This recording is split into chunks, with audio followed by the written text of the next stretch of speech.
Perspectives on judging Jesus. Lots of secular folk will be mad at me for pushing the envelope on judging Jesus. That's fine. You don't have to follow suit, but if you bother to read this book or watch this video series, you might change your mind.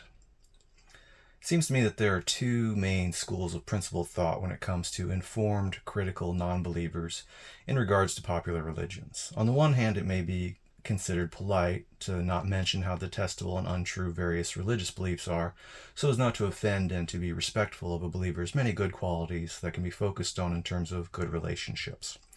On the other, it is considered respectful to actually be perfectly clear with exactly what one thinks about the topic without coddling or presupposing that a given believer is unable to take it in stride like an adult.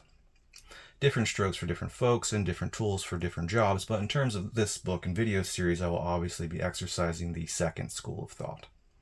I'm going to assume my audience of all stripes is filled with well-meaning, intelligent enough, at least somewhat educated, reasonable people who have sufficient concern for discerning the truth and can ask themselves some of the hardest questions humans should ask about their core beliefs about reality without getting too bent out of shape about it.